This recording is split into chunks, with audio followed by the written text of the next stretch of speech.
오늘 아침 일라디오. 인간관계론의 세계적 권위자였던 데일 카네기는 이런 말을 남겼습니다. 이것은 별로 소비되는 건 없지만 건설하는 건 많고, 주는 사람은 해롭지 않지만 받는 사람은 충만하다. 피곤한 사람은 휴식이 되고 실망한 사람은 희망이 되고, 살 수도 벌 수도 빌릴 수도 없는 것이다. 바로 웃음에 대한 얘기인데요. 실제로 웃음이 많은 작업 현장은 웃음이 사라진 작업 현장에 비하면 눈에 띄게 일의 능률이 높게 나타난다고 합니다. 심지어 의도적인 미소도 삶엔 긍정적 영향을 준다고 하니까요. 웃음이 가진 위력은 정말 대단한 것 같죠? 부쩍 쌀쌀해진 날씨에 몸도 마음도 움츠러들기 쉽습니다. 오늘 화요일 혹시 화나거나 짜증스러운 일 생긴다면 잠시 멈춰 보시죠. 그리고 꽃처럼 환한 미소로 답하고 시원하게 웃음 짓는 노력 해보시면 어떨까요? 물론 쉽진 않겠지만 분명 어제보다 더 건강한 하루가 찾아올 겁니다. 10월 19일 화요일 오늘 아침 일라디오 출발합니다. 저는 아나운서 김재홍입니다. 오늘 아침 일라디오 여러분과 함께 만들어가는 시간입니다. 방송 들으시면서요. 단문은 50원, 장문 100원 드는 유료 문자 샵 9730을 이용하실 수 있고요. 유튜브에서 KBS 일라디오 공식 채널 검색하고 들어오시면 채팅 창도 마련되어 있습니다. 콩 어플리케이션에서 일라디오 보이는 라디오로 함께 하실 수 있습니다. 오늘도 퀴즈로 문을 엽니다. 새로운 퀴즈 정답 보내주신 분들 가운데 20분 추첨해서 선물 드릴 텐데요. 농촌진흥청에서 제공하는 웰빙 혼합 잡곡 세트, 모바일 커피 쿠폰 등의 풍성한 선물 준비하고 있습니다. 잘 들어보시고요. 정답 보내주시기 바랍니다. 이번 주 새로운 두 번째 힌트 지금 나갑니다.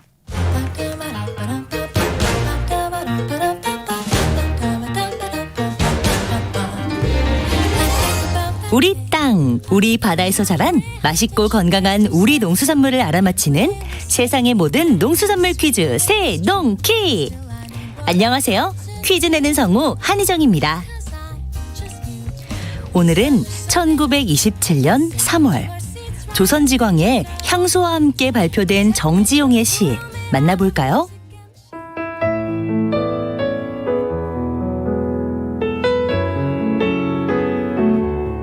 한겨울 진한 이건 열매를 쪼개어 홍보석 같은 알을 한 알 두 알 맛보노니 투명한 옛 생각 새로운 시름에 무지개여 금붕어처럼 어린 여릿여릿한 느낌이여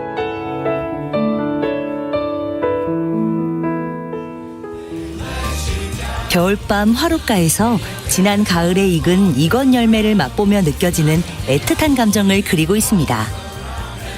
새콤달콤한 맛이 일품인 이 과일, 그냥 먹기도 하고요. 즙을 내 음료로 마시기도 하죠. 또 색이 고와 빵이나 과자를 만드는 데도 두루 쓰이는 이것은 무엇일까요? 정답 아시는 분들은 단문 50원, 장문 100원이 드는 유료 문자 샵 9730으로 보내주세요. 20분께 행운의 선물 드리겠습니다. 유익한 정보와 살아있는 이야기가 있습니다. KBS 오늘 아침 일라디오. 농수산 뉴스로 이어갑니다. 한국농어민신문 이진우 기자입니다. 안녕하십니까? 네, 안녕하십니까? 네, 정부가 국가균형발전 특별법에 따라서 지자체를 대상으로 인구 감소 지역을 지정고시하고 여기에 대해서 행정, 재정적 지원을 추진해 나갈 계획이라고요? 그렇습니다. 2020년 기준으로 228개 기초지방자치단체 중에서 인구 소멸 위험 지역이 105곳에 이른다는 분석이 있을 정도로 지역의 인구 감소세는 심각한 수준이고요. 특히 농어촌 지역을 중심으로 이 같은 심각성이 더 부각되고 있는 상황입니다. 또 지난 8월에도 감사원이 분석한 인구 구조 변화 대응 실태 자료에서 보면은 향후 50년, 100년 후에도 추세가 지방으로 갈수록 인구 감소세가 더 두드러질 것이다. 이런 결과가 나온 바도 있습니다. 이런 상황에서 정부가 인구 감소 지역 89곳을 지정을 해서 앞으로 지원에 나선다. 이런 소식입니다. 네, 89곳. 이게 그럼 국가균형발전특별법 관련해서 고시가 나온 거로군요. 그렇습니다. 지난해 말에 국가균형발전특별법이 개정이 됐고요. 또 올 6월에 시행령이 개정된 후에 이것들을 근거로 해서 인구 감소 지역을 지정하는 고시가 이번에 나온 겁니다. 해당 고시는 오늘부터 효력이 발생을 하고요. 89개 인구 감소 지역 중 대부분이 농어촌 지역이라서 어떤 지역이 이루어질지에 대해서도 관심이 높을 것 같습니다. 네, 정부가 내놓은 지원책 어떤 것들이 있나요? 우선 지자체가 스스로 인구 감소의 원인을 진단하고 지역 특성에 맞는 인력 활력 계획, 이것을 수립하면은 정부가 나서서 국고보조 사업 등을 통해서 재정을 지원하고 또 우리 특례 부여 등의 제도적 지원을 주시한다는 겁니다. 매년 1조 원씩 10년간 지방 소멸 대응 기금과 국고보조금 등의 재원을 패키지 형태로 투입해서 인구 감소 대응 사업을 지원할 계획이라는 게 사실상 골자라고 하겠습니다. 네. 지방 소멸 대응 기금, 지방 소멸에 대응한다는 건데 내년부터 운용이 될까요? 일단 계획은 그렇습니다. 지방 소멸 대응 기금은 중앙부처의 재정 권한을 지방과 나누는 지방 분권 제2단계 추진 방안의 핵심 중에 하나인데요. 기재부로부터 행안부가 1조 원의 예산을 기금으로 받아서 광역이나 기초지자체에 배분을 하고 이것을 운영하게 될 것으로 예상이 되고 있습니다. 이렇게 내년부터 신설되는 지방소멸 대응기금을 인구 감소 지역에 이제 집중적으로 투입하는 한편, 인구 감소 대응에 적합한 국고 보조 사업, 또 이제 52개 정도가 있다고 보는데, 여기에 있는 예산 2조 5,600억 원 가량의 국고 보조 사업에 대해서도 이들에 대해서 공모를 할 경우에 이제 가점을 부여하고 사업명 우선 할당할 이런 계획이라고 합니다. 네, 관심이 대단히 높을 것 같은데 이런 점은 좀 걱정스럽다 이런 목소리도 있습니까? 그렇습니다. 이게 중앙 정부가 예산 배정에 너무 관여해서는 안 된다 하는 지적도 나오고 있는 상황입니다. 지자체의 사업계획서가 나오면 결국 기재부와 행안부 등이 참여하는 기금운용심의위원회에서 다시 이것을 심의하도록 돼 있다는 점 때문인데요. 그간 이제 예산과 관련해서는 이 중앙 정부가 집행 권한을 놓으려고 한 적이 사실 거의 없다는 점 때문에 이 같은 우려가 나오는 것 같습니다. 사실 재정 분권을 하겠다고 하면서 예산을 지자체로 이관하는 것이라면은 집행 권한도 지자체에 이임하는 것이 바람직하지 않을까 싶습니다. 네. 자, 날이 추워지면서 또 걱정되는 점들이 생기는데 바로 고병원성 조류 인플루엔자, 야생조류 분변에서 연이어서 H5형 항원이 검출되고 있는 상황이라고요. 그렇습니다. 농식품부와 환경부에 따르면은 경기도에서는 포천의 포천천, 안성의 안성천, 용인 청리천, 이천 복화천이 있고요. 그리고 또 충남의 논산의 논산천, 광주 광역시 광주천, 경북 영천의 부재저수지, 그리고 제주 조치원업 등지에서 제치한 야생조류 분변 중간검사에서 H5형 항원이 검출됐다고 밝혔습니다. 고병원성 여부는 아직 확인되지는 않았는데요. 이에 따라 농식품부와 환경부는 조류 인플루엔자 긴급 행동 지침에 따른 방역 조치를 실시했다고 밝혔습니다. 네. 그 관련해서 살처분 범위를 그 발생 위험도에 따라 좀 다르게 한다고 하지 않았나요? 그렇습니다. 이제 올 10월부터 이제 고병원성 조류 인플루엔자가 발생했을 때 위험도에 비례해서 예방적 살처분 범위를 이제 설정해서 운영하고 있다 이렇게 농식품부가 밝혔는데요.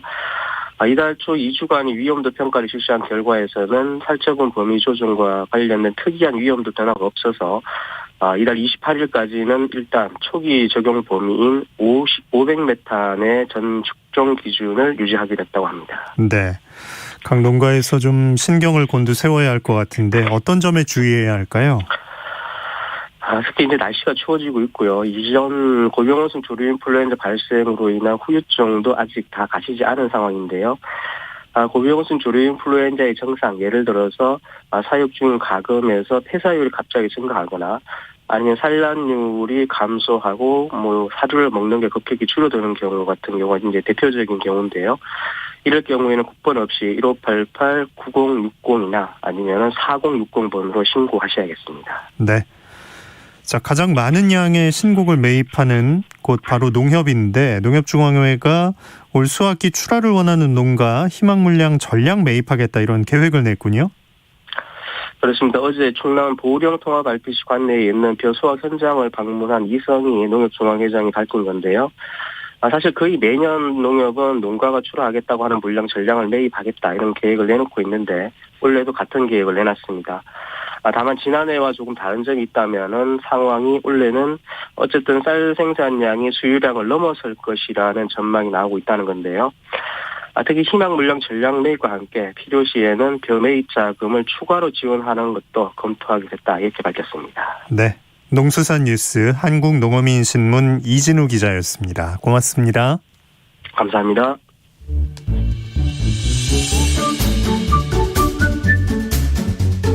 아침을 여는 기분 좋은 습관. KBS 오늘 아침 1라디오.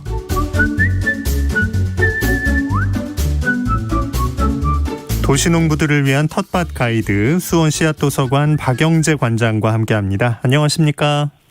네, 안녕하세요. 네. 기온이 많이 떨어졌습니다. 관장님 계신 곳도 그렇죠? 네, 영하로 떨어진 적도 있고요.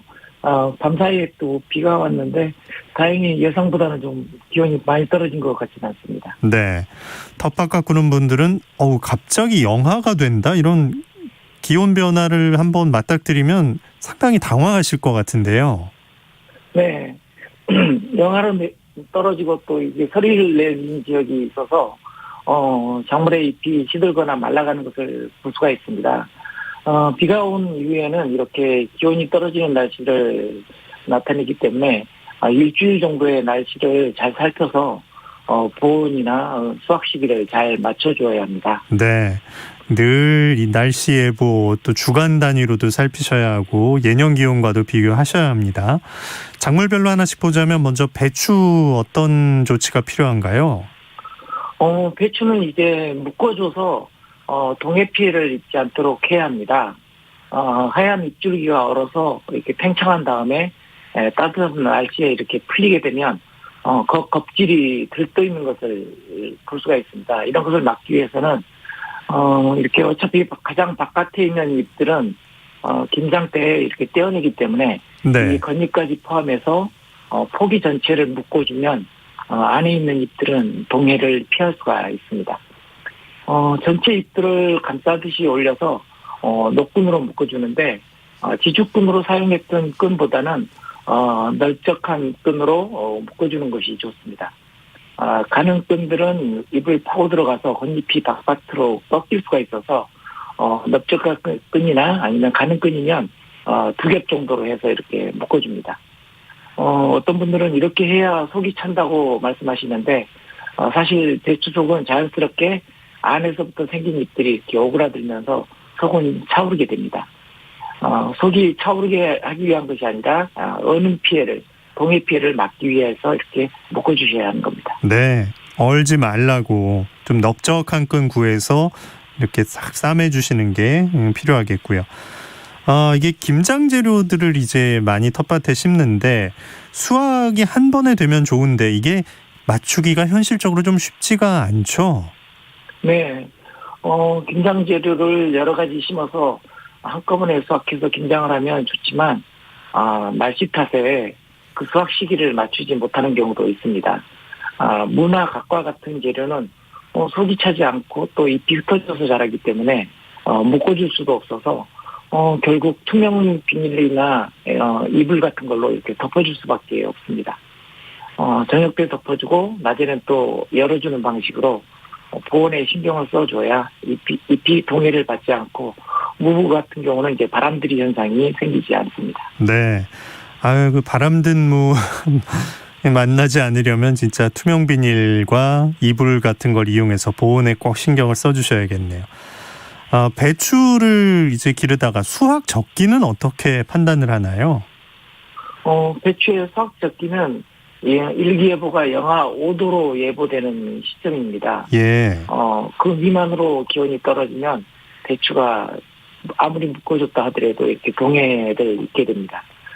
다른 재료들은 그보다 높은 온도에도 이렇게 동해가 오기 때문에 앞에서 말씀드렸듯이 온상을 설치해 주든지 미리 수확해서 보관했다가 배추 수확에 맞춰 김장을 준비하시면 됩니다. 네. 상추나 뭐 시금치, 파 자주 우리가 먹는 채소인데 이런 것들은 어떻게 해주면 좋을까요? 상추나 시금치와 같은 작물들도 이렇게 온상을 설치해서 이렇게 덮어주면 어느 정도 수확 시기까지 지켜낼 수가 있습니다. 파는 뿌리채 뽑아서 집에 있는 화분에 옮겨 심어서 겨울철 사용할 파를 확보해 두는 것이 좋습니다. 토종파인 조선파는 노지에서 영하로 떨어지면 잎은 마르고 뿌리는 남아서 월동하지만 일반적인 외대파는 겨울에 얼어 죽는 경우가 많기 때문에 네. 뿌리채 뽑아서 화분에 옮겨 심은 다음에 필요한 만큼 뽑아서 겨우내 이렇게 소비를 하시면 됩니다. 작년에 팥값이 비싸서 이렇게 파를 심어서 집에서 먹는 것을 파테크, 재테크에서 따온 말인데 파테크라고 하시더라고요. 네. 그때 막 비싸지니까 다들 파길러 먹는데 관심이 높았었죠. 자, 양파와 마늘도 이제 심을 때가 된 것 같은데 어떻게 하는지 방법 알려주세요. 네, 마늘과 양파를 심는 철이 왔습니다. 대표적인 겨울 작물인데요. 남도지방에서는 남도지방에서 심는 난지형 마늘, 벌마늘이라고도 하고 논마늘이라고도 하죠. 이미 추석을 즈음해서 심으셨을 거고요. 중부지방은 한지형으로 이맘때쯤 이렇게 심게 됩니다. 보통 육종 마늘이라고 하는 것이 이 한지형 마늘입니다. 지역의 이름을 따서 의성마늘, 단양마늘, 서산마늘 이렇게 부르기도 하는데요. 네. 마늘통에서 마른 뿌리를 떼어내고 통을 6조각으로 쪼개서 마늘 쪽에 껍질의 윗부분을 까서 노출시켜서 이렇게 씨마늘을 준비하게 됩니다. 하나하나의 쪽이 6조각의 마늘통으로 이렇게 성장을 하는데 한쪽 심어서 6쪽의 통마늘이 나오니까 마늘이 상당히 비경제적인 작물이라고 이렇게 불리기도 하는데요. 네. 마늘값이 비쌀 수밖에 없는 이유가 되기도 합니다. 윗껍질을 벗겨주는 이유는 싹이 나올 자리를 만들어주는 것입니다. 껍질이 자연스럽게 벌어져서 이렇게 싹이 나오기도 하지만 간혹 벗겨지지 않아서 싹이 나오는 곳을 방해하기 때문에 벗기거나 건드려서 싹이 나올 수 있는 틈을 만들어줘야 합니다. 그걸 꼭 명심하셔야겠네요. 자, 그래서 그렇게 이제 흠을 만들어 놓고 심는다. 그것도 좀 얼만큼 넣어야 하는지 이런 것들도 좀 처음 해볼 때는 많이 고민이 될 것 같은데 좀 자세히 알려주시죠. 마늘은 심는 깊이가 중요한데요. 땅을 깊게 갈아 이렇게 심게 되더라도 뿌리가 나오면서 씨마늘을 이렇게 밀어 올리는 경우가 생기게 됩니다. 네. 이럴 경우 윗껍질을 벗겨주지 않았을 때와 같이 마늘이 푹 위로 올라와서 뿌리가 얼어 죽는 문제를 일으킵니다. 그래서 10cm 깊이 정도로 깊이 심어주게 됩니다. 뿌리 쪽을 밑으로 하고 뾰족한 부분을 위로 해서 심는 간격도 10cm 정도로 이렇게 심어줍니다. 그리고 옆 간격도 10cm 정도 이렇게 벌려주고요. 줄 간격은 15cm 정도로 해서 심게 됩니다.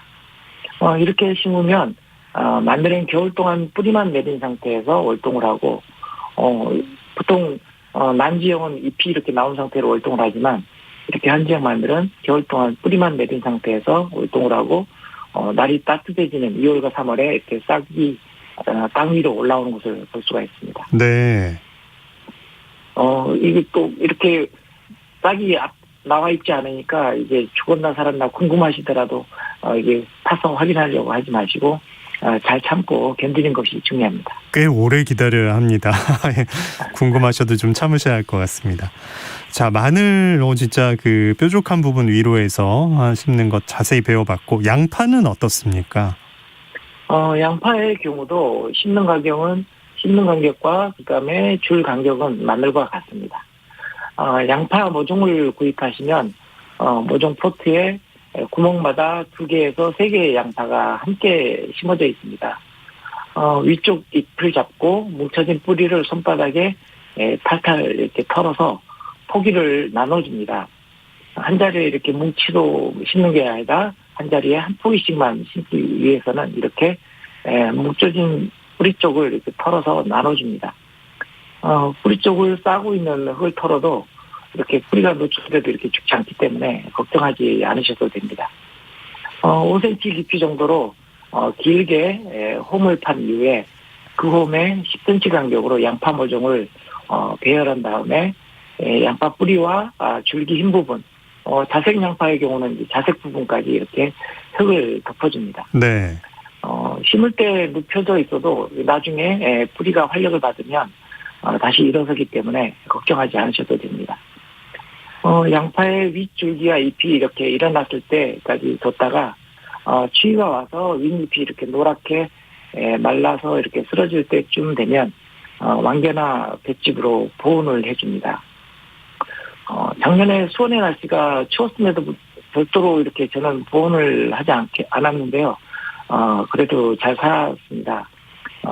그렇지만 날씨는 섣불리 예측할 수 없으니까 보온이 필요하신 분들은 보온을 해주는 것이 좋겠습니다. 양파도 보온할 것을 미리 이제 생각은 해둬야 하는데 관장님은 어떤 기술로 이제 보온도 하지 않고 잘 기르셨나요? 저는 보온을 하지 않는 이유가 마늘 심은 사이와 양파 심은 사이에 상추 씨앗이나 시금치 씨앗을 뿌리기 때문입니다. 이렇게 상추나 시금치를 뿌려놓으면 이른 봄에 싹이 나와서 잡초가 나올 자리를 차지하기 때문에 풀 걱정을 덜 수가 있습니다. 네. 그리고 다른 사람들이 상추 모종을 심는 시기에 저는 이제 첫 수확을 할 수 있게 되는 거죠. 한 2-3걸음을 앞서가시는 거군요. 네. 야, 이런 것들 잘 진짜 메모해놨다가 따라해보고 싶어집니다. 자, 청취자 질문 한 2가지만 봐주시죠. 9646님, 생강이 지금 옥상에 탐스럽게 자랐는데 수확 시기는 언제쯤일까요? 하셨네요. 네. 생강은 지금 빨리 수확을 그렇죠. 해야 됩니다. 예. 잎이 이렇게 동해를 있거나 이렇게 되면 뿌리 저장을 하는데 이게 썩기 쉽습니다. 그래서 빨리 수확을 하시기 바랍니다. 네.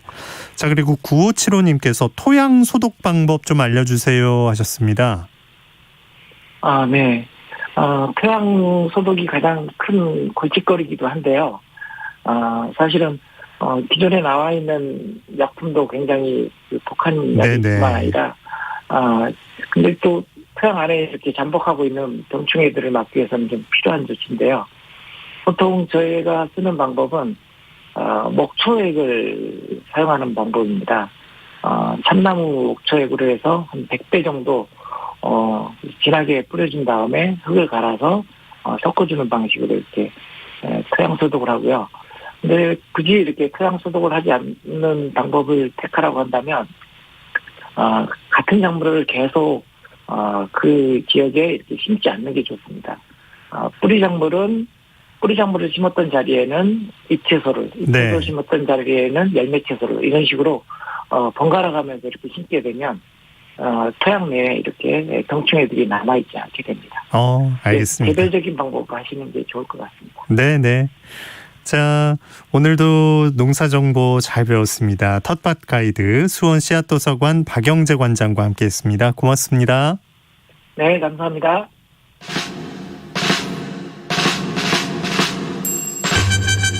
활기찬 하루를 여는 오늘 아침 1라디오 건강한 아침 습관. 안녕하세요. 오늘 아침 힐링타임. 저는 필라테스 하는 방송인 양정원입니다. 잘못된 자세나 스트레스로 목에 통증이 있는 분들께 특히 좋은 목 앞뒤 스트레칭 함께 해보실까요? 자, 먼저 머리를 앞으로 지그시 숙여주세요. 손이 자유로우신 분은 양손을 깍지 끼워서 뒷머리에 대고 뒷머리를 지그시 누르면서 양쪽 팔꿈치는 살짝 앞으로 모아주세요. 이때 등은 굽히지 않고 고개만 천천히 숙이고 호흡은 밖으로 내쉽니다. 하나, 둘, 셋, 넷, 다섯. 자, 이번에는 고개를 뒤로 젖혀볼까요? 손이 자유로우신 분은 양손을 깍지 끼고 등 뒤로 팔을 쭉 뻗으며 고개를 천천히 뒤로 젖힙니다. 이때 목, 어깨, 척추 등 근육이 전체적으로 당기는 느낌으로 동작을 반복해 보세요. 자, 하나, 둘, 셋, 넷, 다섯. 가능하시면 앞뒤 5초간 3회씩 반복해 주세요. 오늘도 여러분의 건강한 하루를 응원합니다. 저는 양필라 양정원이었습니다.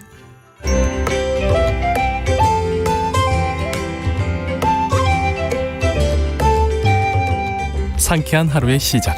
KBS 오늘 아침 1라디오.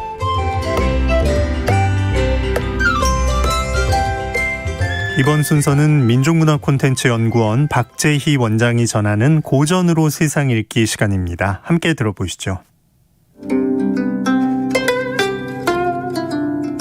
안녕하십니까. 고전의 대문 박재희입니다. 성과와 효율을 중시하는 현대사회입니다. 그래서 사람들은 과정은 무시하고 오로지 결과와 성과만 놓고 성공과 실패를 결정합니다. 무한 경쟁의 자본주의 사회에서 과정은 무시하고 오로지 성과만이 정의라는 생각을 마냥 부정할 수는 없습니다. 그러나 나쁜 수단과 방법으로 얻은 성공은 성공이 아니라고 주장한 철학자가 있어 소개합니다. 전국시대 활약했던 맹자입니다. 맹자는 절차보다는 결과를 더 중요하게 여겼던 약육강식의 시대에 살았습니다. 그는 당시 정치인들과 만나면서 과정과 원칙이 중요하다고 유세하였습니다. 원칙 없는 성공은 오래가지 못할 것이라고 강조하였죠. 그러나 그의 말을 진정성 있게 듣는 정치가는 없었습니다. 맹자는 어느 사냥꾼의 이야기를 통하여 원칙과 과정의 중요성을 말하였죠. 내용은 이렇습니다. 조나라에 유능한 사냥꾼 왕량이라는 사람이 있었답니다.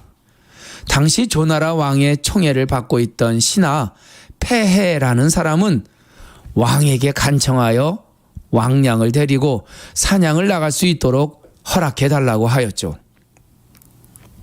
왕의 허락을 받고 나간 폐해는 웬일인지 종일토록 그와 사냥을 해도 단 한 마리의 사냥감도 잡지 못하였답니다.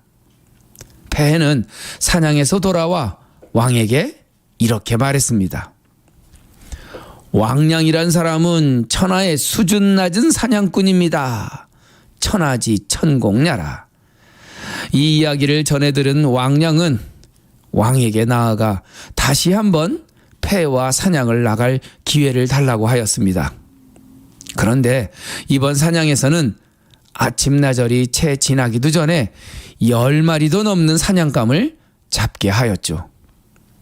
폐해는 임금에게 나아가 이렇게 보고하였습니다. 전에는 수준 낮은 사냥꾼이라고 생각했는데 이번에 사냥을 함께 나가보니 천하 최고 수준의 사냥 전문가입니다. 천하지 양공야라. 그리고는 자신의 전속 사냥꾼으로 지정하여 주기를 왕에게 간청하였죠. 그러자 사냥꾼 왕량은 그 자리에서 거절하며 이렇게 대답하였답니다.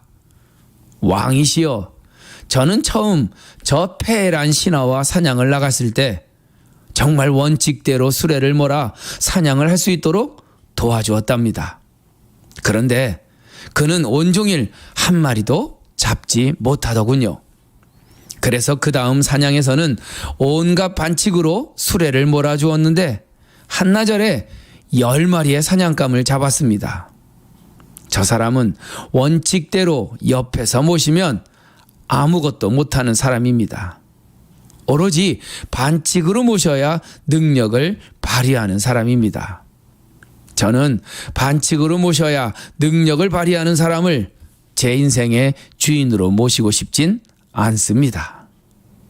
맹자는 이런 우화를 예로 들면서 이렇게 말합니다. 저 일개 사냥꾼도 반칙으로 일관하는 사람과 함께하기를 꺼리는데 나는 나의 원칙을 버리고 반칙을 강요하는 사람을 주군으로 모실 수 없다. 오로지 성과만이 정의라고 생각하는 세상, 맹자처럼 과정 역시 중요하다고 생각하는 사람이 설 수 있는 자리는 그리 많아 보이지 않습니다. 온갖 거짓말과 술수로 모셔야 비로소 능력을 발휘하는 사람과 함께 대사를 도모하고 싶지 않다고 한 사냥꾼 왕량의 판단이 여러 가지 생각을 하게 만드는 요즘입니다. 원칙과 과정, 아무리 성과가 중요하다고 하더라도 한 번쯤은 고민해보는 세상이 되었으면 좋겠습니다. 고전의 댐은 박재희였습니다.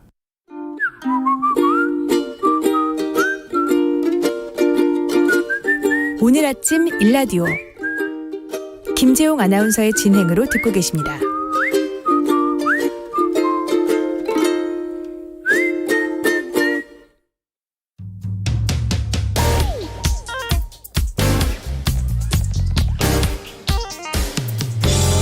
오늘 아침 뉴스 브리핑 정상근 기자와 함께합니다. 안녕하십니까? 네, 안녕하십니까? 네, 코로나19 상황 먼저 알아볼까요? 네, 어제 코로나19 신규 확진자 수가 1,050명이 나왔습니다. 물론 주말 검사 건수 감소 영향이 있긴 합니다만 전날보다 370여 명 정도 줄었고요. 또 지난주 월요일 발표된 확진자 수에 비해서도 250여 명 정도가 줄었습니다. 또 그 전주 월요일에 비하면 600명 이상, 또 그 전주 월요일에 비하면 1,300명 이상 줄어든 상황입니다. 또 어제 발표된 확진자 수가 이 4차 대유행이 시작된 이후 103일 만에 나온 최저치이기도 하고요. 오늘도 비슷하거나 좀 더 많을 것으로 예상이 되고 있습니다. 정부는 안정적으로 줄어드는 추이라고 진단했고요. 이 접종 완료율 상승에 따른 감염 전파 차단 효과로 분석을 했습니다. 현재 인구 대비 백신 접종 완료율은 64.6%이고 18세 이상 성인 대비 백신 접종 완료율은 75.1%입니다. 이번 주 금요일쯤 목표였던 전 국민 대비 70% 이상 접종을 달성할 수 있을 것이라고 정부는 밝히기도 했습니다. 한편 문재인 대통령은 어제 그 얀센 백신 접종자에 대한 추가 접종 계획을 조속히 수립하라라는 지시를 내렸습니다. 미국에서 나온 연구에 따르면 그 얀센 접종 예방률이 접종 직후에는 88%였습니다만 5개월이 지나니까 한 3%까지 떨어졌다고 하는데요. 그리고 어제부터는 2004년부터 2005년생 그리고 임신부에 대한 예방접종이 시작이 됐고요.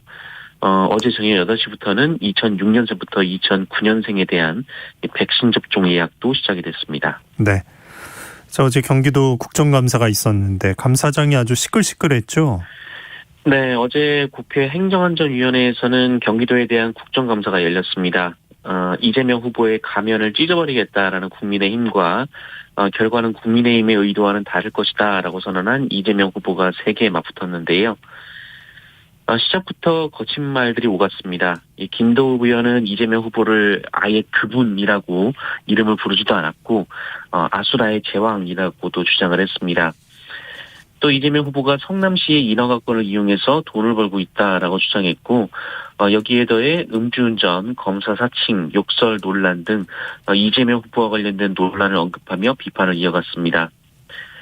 이에 이재명 후보는 성남시가 공공개발을 하려 할 때 막은 것이 국민의힘이었고 이 개발 이익을 차지한 민간업자와 금전적인 이익을 나눈 것도 국민의힘 소속 의원들이다라고 주장했습니다. 그러면서 본인이 화천대유의 주인이었다면 길 가는 강아지에게 돈을 줄지언정 유서대필 사건을 조작한 곽상도 의원 아들에게 한 푼도 주지 않았을 것이다라고 말했습니다. 네. 그 이재명 지사와 관련해서 다른 의혹에 대한 공방들도 있었어요? 네, 특히 국민의힘 김용판 의원은 이 수원구치소에 수감된 국제 마피아파 행동대원이자 코마트레이드 직원이었던 박철민 씨의 주장이라면서 이재명 지사와 조폭이 연루됐다라고 주장했고요. 이재명 지사가 조폭에게 20억 원을 받았다며 사진을 공개하기도 했습니다. 하지만 이후 해당 사진은 좀 엉뚱한 사진임이 드러났고요. 이재명 후보는 내용이 아주 재밌다라면서 현금을 제외한 나머지는 수표라는 얘기인데 쉽게 확인이 되겠다라고 했습니다. 그러면서 이래서 국회의원 면책 특권을 제한해야 한다라고 반박하기도 했습니다. 그리고 김도우 의원은 이재명 지사가 2018년 공직선거법 위반 재판 당시 이 변호사 비용을 문제 삼았습니다. 이 비슷한 규모의 변호인단을 꾸린 효성그룹은 이 변호사비로 400억 원을 지불했다면서 이재명 후보의 변호사비를 누가 대납한 거 아니냐라고 의혹을 제기한 겁니다. 이에 이재명 지사는 변호사비는 농협하고 삼성증권 계좌로 다 송금했다라면서 이 대부분 사법연수원 동기이거나 법대 친구라고 말했고요.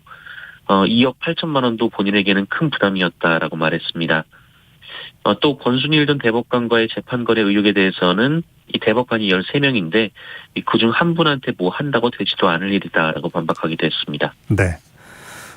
체포된 남욱 변호사는 김만배 씨가 언급한 그분이 이재명 지사는 아니다라고 밝혔네요.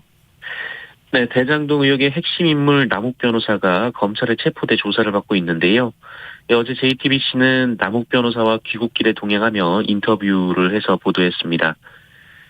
이 남욱 변호사는 앞서 JTBC 인터뷰에서 이 김만배 씨가 녹취록에서 이 천화동인의 지분 절반이 그분 것이다라고 말을 한 것을 두고 그분이 유동규 전 성남도시개발공사 본부장은 아닐 것이다라는 취지의 발언을 해서 이후 언론에서는 그렇다면 그분이 이재명 지사 아니냐 이런 의혹을 계속 제기했었습니다.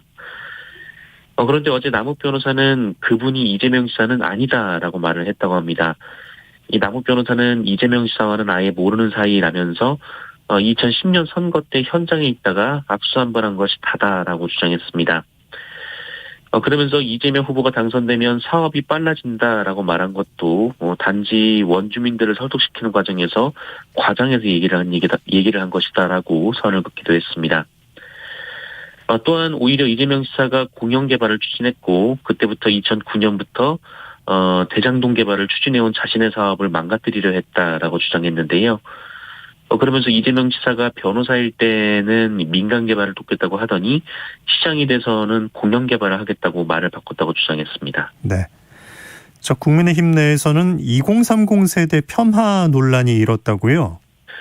네, 어제 윤석열 캠프 선대위원장으로 합류한 조호영 의원이 라디오 인터뷰에 출연을 해서 한 발언인데요. 윤석열 후보의 2030 지지율이 낮은 이유를 묻는 질문에 이 조호영 의원이 2030 세대가 예전의 일을 잘 기억하지 못한다라며 단편적인 인상에 영향을 받는다라고 주장을 했습니다. 네. 그러자 경쟁 주자들이 공세에 나섰는데요. 홍준표 원희룡 캠프는 2030 폄하 발언이라면서 즉각 사과를 요구했고 유승민 캠프도 2030에 대한 이해라고는 찾아볼 수 없다며 목소리를 높였습니다. 논란이 커지자 주호영 의원은 2030 세대를 비하하려는 의도는 추호도 없었다라면서 그렇게 들렸다면 그것은 자신의 불찰이다라고 해명을 했습니다. 어제 열린 부울경 합동-TV 토론회에서도 설전은 이어졌는데요. 홍준표 후보는 다시 한번 윤석열 후보의 도덕성을 지적했고 윤석열 후보는 그거는 홍준표 후보도 해당되는 문제다라고 반박하며 설전이 붙었습니다. 또 전직 대통령 수사 문제가 또 거론되기도 했었습니다. 네. 자, 민주당은 윤석열 후보를 공수처에 고발했어요. 네, 민주당은 어제 윤석열 전 검찰총장과 대검찰청에 근무했던 A씨를 직권남용 및 개인정보보호법 위반 혐의로 고위공직자 범죄수사처에 고발했습니다. 민주당은 윤석열 전 총장에 대한 정직 2개월의 징계가 정당했다는 법원 판결에 따라 고발한다라고 밝혔는데요. 민주당은 판결문에 따르면 윤석열 전 총장은 한동훈 검사장과 이 채널A 기자의 유착관계 의혹 사건에 대해 감찰을 중단하도록 지시하고 또 감찰과 수사를 방해해서 대검감찰부와 서울중앙지검의 정당한 권리 행사를 방해했다고 고발 요지를 설명했습니다. 또한 이 대검 수사정보정책관실 담당자 A씨에게 이 판사 3명 등 수사 또는 공판과 무관한 정보를 수집해서 보고하게 하고 또 제3자에게 전달하도록 하는 등 이 개인정보법 위반 사실이 드러난 바 있다고 주장했습니다. 네. 우리 정부가 온실가스 감축 목표치를 확정했군요. 네, 정부는 어제 탄소중립위원회 회의를 열고 2030년까지 온실가스 40% 감축을 목표로 하기로 했고요. 2050년 온실가스 제로 시대를 열기로 했습니다. 이 목표에서 가장 큰 비중을 차지하는 건 전력 생산인데요. 2050년까지 석탄 발전소를 점진적으로 폐기하고 태양광 등 신재생에너지를 2018년 6.2%에서 2030년 30.2%로 늘릴 계획입니다. 하지만 이 목표를 달성하자면 지난 20년간 지었던 신재생에너지 발전 시설의 5배를 불과 9년 만에 지어야 하고요. 이 태양광 발전 시설을 짓는 데만 서울 면적의 70%가 더 필요한 상황입니다. 하지만 이미 예정된 태양광 사업단지, 풍력단지도 이 주민들의 반대에 부딪히고 있는 그런 상황이고요. 또한 이 탄소 저감을 위한 신기술은 아직 개발이 안 된 상태여서 대안이 부족하다는 지적도 나오고 있는데